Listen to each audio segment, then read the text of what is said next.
Bueno, continuamos. Estamos con Fernando Sicre, con Andrés Muriel, con Ana Corredera, que es parlamentaria y vicesecretaria de Organización del Partido Popular, y con Juan Carlos Jiménez Laz. Estábamos hablando de la conferencia que dio ayer Javier Arenas en el Club de Antares, en Sevilla, y de las cosas.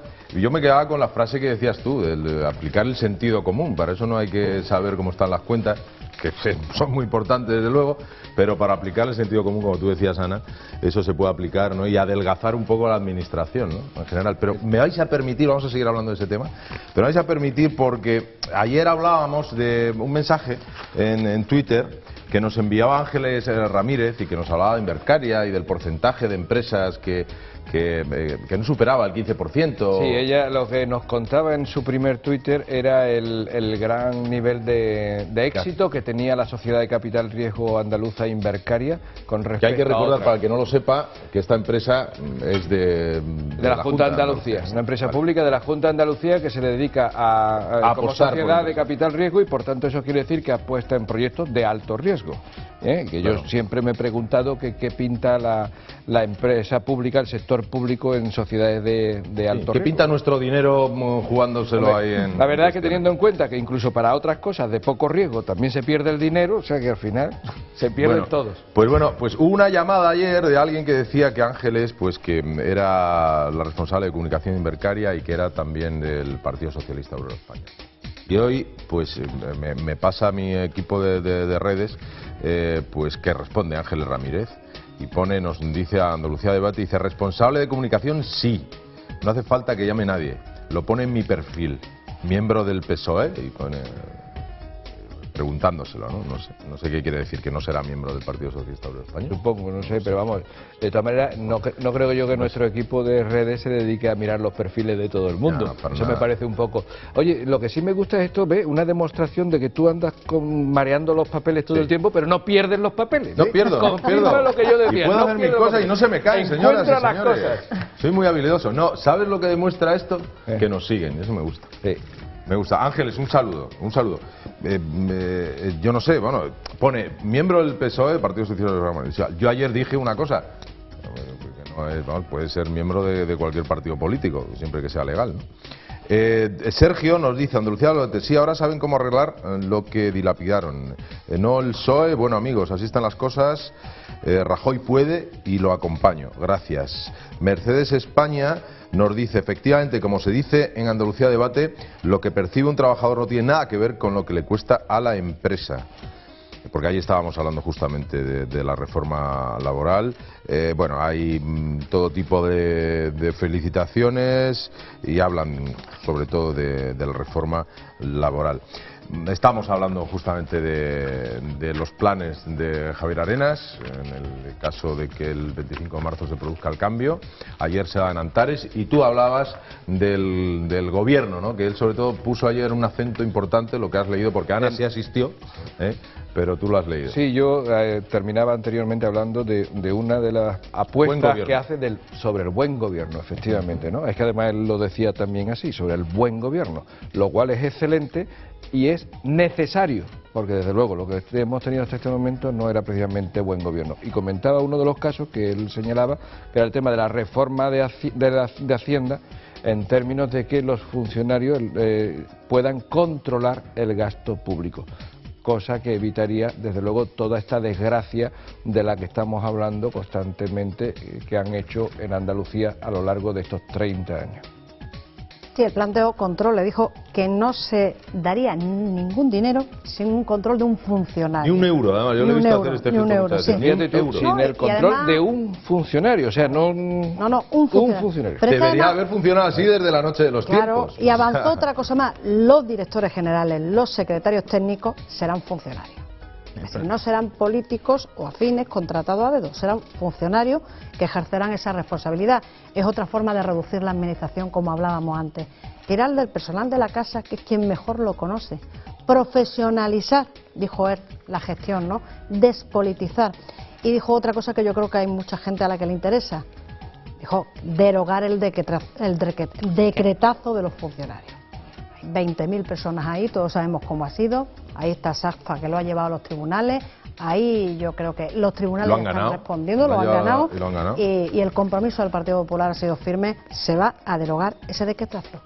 Funcionario se accede por carrera, por oposición, y las cosas claras. Y otra cosa es quien entra a trabajar en la administración, que es un trabajador público, que no tiene que ver con que sea funcionario. La condición de funcionario se adquiere, y aquí hay un experto que sabe más que yo de eso, con una oposición pública, ¿no? Yo creo que fueron algunos de los compromisos que adquirió en base sobre todo a esa buena gestión, a esa eficacia, a esa austeridad de la que él hizo gala en todo lo que fue el discurso, y en esa reordenación para simplificar y ser más efectivo a la hora de trabajar. Ese ha sido uno de los grandes problemas a los funcionarios. Por eso no se habla, se habla con conocimientos de causa o con un motivo de administración paralela, porque es que precisamente lo que ha pasado y lo que ha ocurrido es eso, que hay funcionarios a los que se les ha apartado, y esas funciones pues las han hecho gente que ha entrado por otra vía en otras empresas mercantiles. En el caso de empleo, pues FAFE, por ejemplo, y otras agencias que son las que han hecho gran parte de ese trabajo, y luego los funcionarios, como había un recelo o una desconfianza, o se quería controlar más digamos, los trámites a través de personal más afín, pues lo que se hizo durante todo este tiempo es hacerlo a través de todo ese conjunto de empresas mercantiles, y luego con la reordenación del sector público lo que hace ya es que directamente se integra. ¿Cuántas sentencias ha habido de los tribunales, y muchas de ellas del Tribunal Superior de Justicia de Andalucía, rechazando y cortando encomiendas de gestión? Encomiendas de gestión es nada más que lo que hace lo que debería de hacer en muchos casos la consejería, porque así lo han determinado estas sentencias judiciales, pues se le transfería a una empresa mercantil para que no lo hicieran funcionarios, sino lo hiciera personal que no había entrado a través de una oposición pública, sino que había entrado en muchos casos. ¿Con qué objeto? Pues con el objeto de que un funcionario, lógicamente, como tiene garantizado y tiene blindado su puesto de trabajo, y para eso es funcionario de carrera, pues ante una posible ilegalidad o irregularidad va a ser menos moldeable que pueda ser una persona que ha entrado en una empresa mercantil a dedo. Si es que esto es blanco de botella, esto tampoco tiene en fin, que tampoco hay que hacer grandes elucubraciones o tratados filosóficos sobre esto, sino que es que la maniobra en este caso está más que clara, ¿no? Sí, bueno, se ha hablado aquí del buen gobierno, y el buen gobierno requiere una alta dosis de sentido común. Esto en el Código Civil, cuando hay algo que no es posible expresarlo en una norma determinada, pero que porque realmente no se sabe cuál es el nivel de sentido común que hay que aplicar a algo, se habla de buen padre de familia. Que no es otra cosa que es lo que hace una persona normal en condiciones normales, es decir, aplicar precisamente el sentido común. Bien, si el señor Arenas accede a ser presidente del gobierno de la Junta de Andalucía, tendrá que producirse una absoluta metamorfosis, sobre todo administrativa, porque aquí lo que ha habido ha sido una huida absoluta del derecho administrativo, con una finalidad clara y evidente de oscurecer la mecánica ordinaria de gestión administrativa, precisamente yéndose del derecho administrativo y asumiendo parcelas de gestión públicas ordinarias que en cualquier sitio están gestionados por los funcionarios con poder de imperium y por lo tanto sobre la base del derecho administrativo, con empresas públicas que están apartadas precisamente de esas cautelas y de esos procedimientos que al final son formas que son necesarias de control, de autocontrol público. Yo soy de la opinión de que la mejor empresa pública es la que no existe. Por lo tanto, la Junta de Andalucía lo que tiene que estar conformada por una serie de consejerías, las imprescindibles y con poder suficiente para llevar a cabo una gestión adecuada sobre la base del derecho administrativo, y que sean las empresas privadas las que asuman el resto. Porque yo lo he dicho aquí en muchas ocasiones, la Junta de Andalucía de forma directa e indirecta supone el 50% del PIB andaluz. Eso es una absoluta barbaridad. Y sobre esa base esta comunidad autónoma no puede caminar hacia adelante, es imposible.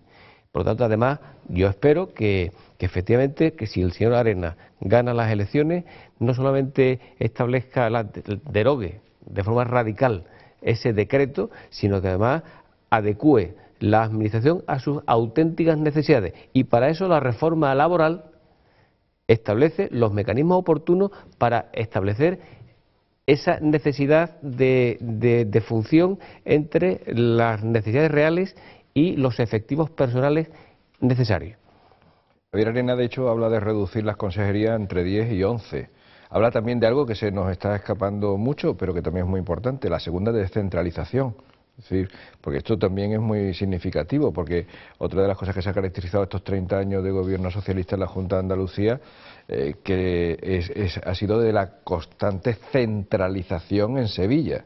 Basta recorrer Andalucía y en concreto Málaga, de donde procede Ana precisamente, y yo he estado muchos años, o Almería o cualquier otra provincia de Andalucía, para comprender la necesidad de esta segunda descentralización. Pero decía con muy buen criterio además Fernando, y apuntaba la búsqueda de esa opacidad en ese sector público que ha ido generando a lo largo de estos 30 años el gobierno socialista de la Junta de Andalucía. Claro, porque era instrumental, porque lo que tenía era un fin instrumental de utilización. Y entonces eso es precisamente también otra de las cosas que planteaba ayer Javier Arena en su presentación de programa de gobierno. Y lo que planteaba era precisamente que el límite para la reforma del sector público precisamente es no sustituir y por tanto no competir con la iniciativa privada, a la que ha venido sustituyendo durante todos estos años, y por supuestísimo no competir con los propios funcionarios.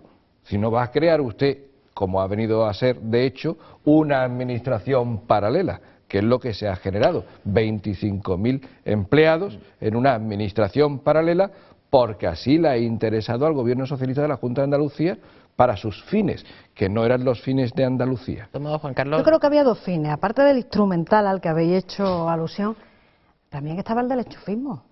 ¿Cuántos afines al Partido Socialista se han contratado ahí? Es que hay dos vías. Es que la Administración decimos que ha crecido, y no ha crecido tanto el número de funcionarios, ha crecido el número de contratados, y la mayoría de ellos a dedo, enchufe puro y duro. Y aparte ya está el instrumental. Es que además, pues como están a disposición del partido en algunos casos, no todos, no digo que todos, y eso quiero dejarlo claro, hay gente que está ahí por su preparación y por su formación, hay otros que no, pues luego hacen lo que les dicen, que no tiene por qué coincidir con lo que se debe hacer. Por ejemplo, las consecuencias las estamos viendo en el ERE, en los ERE, en el fondo de Restiles, en los ERE, en los ERE se ve claramente, porque además en muchos casos las gestiones no las hacen, o no las, aunque se ponga el acento y digan los funcionarios, porque además de funcionario hay un problema, que hablamos en términos genéricos, que todo el empleado público es funcionario, no. Y ahí hay que separar el grano de la paja, y muchas veces lo mezclamos. En el tema de los ERE, en muchos casos los que hacen gestiones y están en ese engranaje no son funcionarios. Y pongo un ejemplo.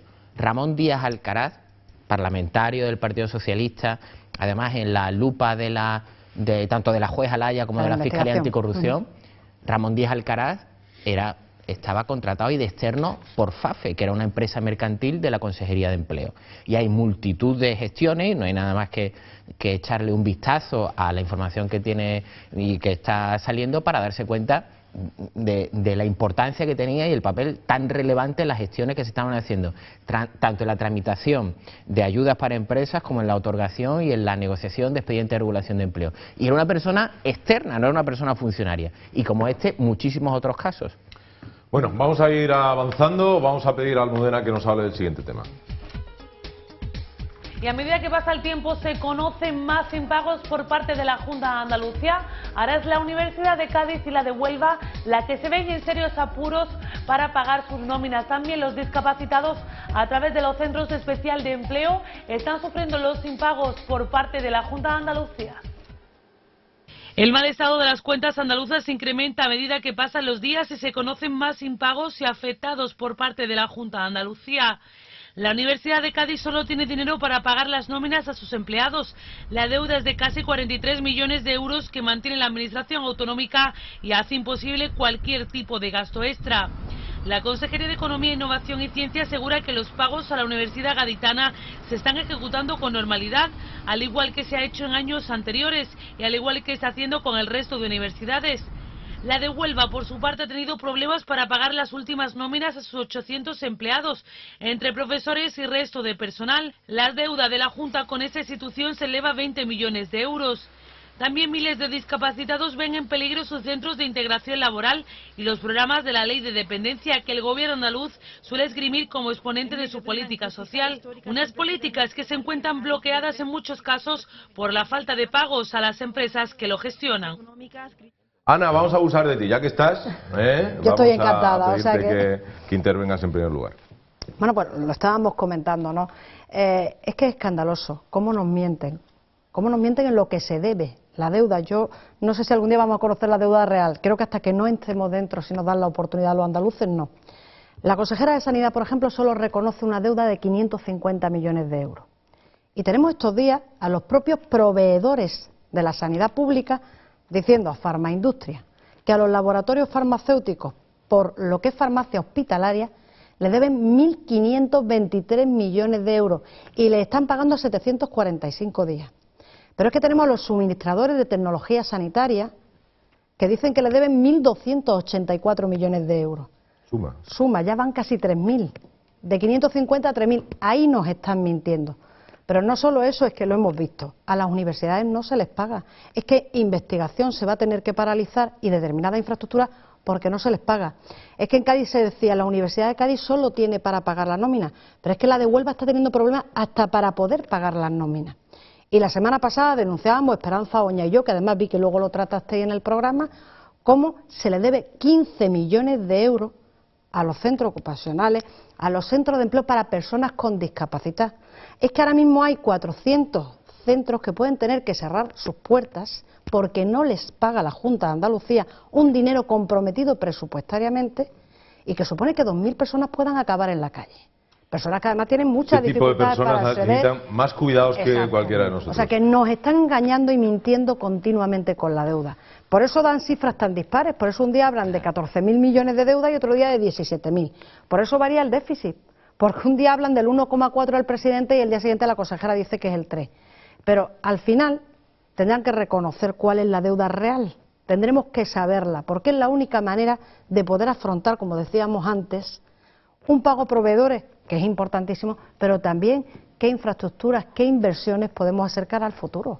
Todo eso va a depender muy mucho de la deuda que nos encontremos y esperemos que no nos hayan mentido tanto como se ha mentido, por ejemplo, en Castilla-La Mancha, como se ha mentido en el Gobierno central.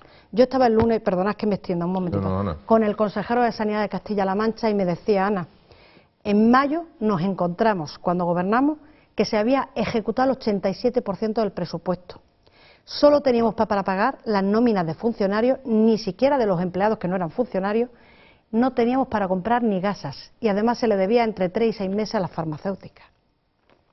Es una situación lamentable y es consecuencia de un mal gobierno, que es lo que hablábamos antes, un mal gobierno socialista del señor Bono y del señor Barreda. Eso, por desgracia, podemos encontrarlo en Andalucía, porque nos están mintiendo continuamente. ¿Cuántos años estuvieron el Partido Socialista en Castilla-La Mancha? 6 meses menos que en Andalucía si conseguimos gobernar el 25 de mayo. Era una pregunta personal. Pues casi retórica. Hablando de retórica, es que en realidad para imaginarse más o menos el grado de deuda que puede tener o de déficit con el que va a acabar el 2011 la Junta de Andalucía, efectivamente, basta con ir, como hacía ahora mismo el ejercicio que hacía Ana Corredera, ir sumando lo que van denunciando los distintos sectores de actividad, porque lo están denunciando y lo están diciendo constantemente. Pero tú has dicho farmaindustria, tú has dicho los discapacitados, tú has dicho... Pero es que podemos ir a los empresarios de la construcción, podemos ir al sector de obras públicas, podemos ir a los agricultores. ¿Os acordáis del tema de los cítricos que habían prometido inversiones?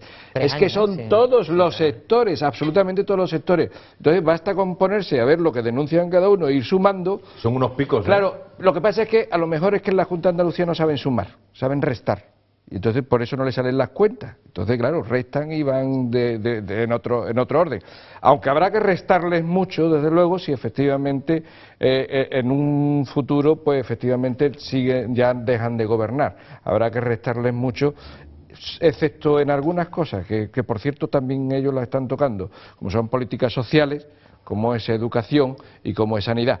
porque se les llena la boca de estas grandes palabras y de estos grandes temas, pero al final ahí también están recortando. Acuérdate que estuvimos hablando con el señor de enfermería, con efectivamente el secretario general del SASE, no recuerdo si ayer o antes de ayer, y cómo nos denunciaba además cómo están multiplicándoseles las guardias de 12 horas. ¿Tú te imaginas cómo puede atender la calidad de ese servicio, ese enfermero, esa enfermera a esos pacientes? Están sin tiritas, no tienen sueros, en muchos casos. Estamos en una situación de verdad que es de alarma social, es de alarma social. No, abundando en ese baile de cifra del que hablábamos, en el caso de la obra pública que tú mencionabas, Juan Carlos, ahí además pasa igual que en el caso de sanidad. Ahí son 1.200 millones de euros lo que reclama la patronal y que tiene contabilizado. ¿Qué es lo que pasa? Que sin embargo la Junta de Andalucía solamente reconoce 300 millones de euros. O sea que estamos hablando de un baile que no es menor. Entonces, esa diferencia... 900 millones, eso sí, claro. ¿Por qué? Porque hay proyectos que, por ejemplo, han podido tener una desviación presupuestaria y eso para la Junta de Andalucía no lo tiene contabilizado. Consta ahí. Por ejemplo, ese es un ejemplo, pero ahí puede haber muchos otros ejemplos. Las facturas en los cajones son preocupantes. Hace poco, facturas. Claro, nosotros lo publicábamos en el periódico de la patronal de obra pública, que decía que había facturas no contabilizadas también en obra pública. De 1.200 a 300 hay unos cuantos de millones de euros. Claro, pero a todo esto vamos a sumarle prácticamente 6.000 millones de euros, si sumamos todos los ejercicios, que tiene que devolver la Junta de Andalucía por las liquidaciones negativas que se hicieron durante todo este tiempo. 6.000 millones de euros de un presupuesto, que el presupuesto anual, por marcar una referencia a los que nos estén viendo, son 30.000 millones de euros ahí. En fin, si sumamos todo eso, pues entonces la verdad que de ahí es lo que apuntaba, que el futuro, los próximos ejercicios, es que van a estar excesivamente constreñidos por las deudas que tiene ahora mismo la Junta de Andalucía, ¿no? Ese es el efecto del epígrafe 14 de la Contabilidad Pública Andaluza. Y yo te pregunté el otro día por ¿El 14.1 o el 14. 14. Sí, no hemos hablado del cierre de la contabilidad. Es una maldad. Fernando. Es un periodista muy agresivo. A ver si te cojo, ¿verdad? Fernando, explícale al gran público que... Yo de todos modos lo que sí quería saber, es una cuestión muy breve. Si analizamos y visualizamos el conflicto social ahora mismo en las calles, se produce en concesionarios de servicios públicos. Eso es lo que trasciende. Eso es consecuencia directa del impago de la Junta a los ayuntamientos, que son los últimos destinatarios de ese dinero con carácter finalista, cuidado, con carácter finalista en relación con esas empresas. Bien, los sindicatos aparentemente apoyan sin ningún tipo de problema a esos trabajadores, lo cual es lógico y es loable. Pero hay un culpable único y último, que en este caso es la Junta de Andalucía y que en este caso está gobernado por el Partido Socialista. Bien, precisamente los sindicatos ahora arremeten contra una reforma laboral que lo que pretende es racionalizar nuestra vida en realidad y que cosas como estas al final no ocurran, porque si tú dinamizas la administración, tú dinamizas la economía, hace que esto funcione, esto no se va a volver a repetir. Sin embargo, ahora resulta que es que aquí el problema de todos los males es una medida que incluso no se sabe qué es lo que va a pasar, pero que desde luego con toda seguridad, y yo se lo garantizo, el bien jurídico que protege es el empleo en abstracto, para el que trabaja y para el que todavía, desgraciadamente, no puede hacerlo. Sin embargo, cuando son los concesionarios de servicios públicos que están impagando sus nóminas porque realmente no reciben las cantidades que se les adeuda, y el deudor único y exclusivo es la Junta de Andalucía, insisto, que paga los ayuntamientos con carácter finalista, realmente los sindicatos tendrían que poner la proa, como que se dice vulgarmente, en este caso contra la Junta de Andalucía, que es el que está impagando y produciendo estos efectos perniciosos. Vamos a hacer la pausa rápidamente, nos queda el último bloque del programa, volvemos enseguida.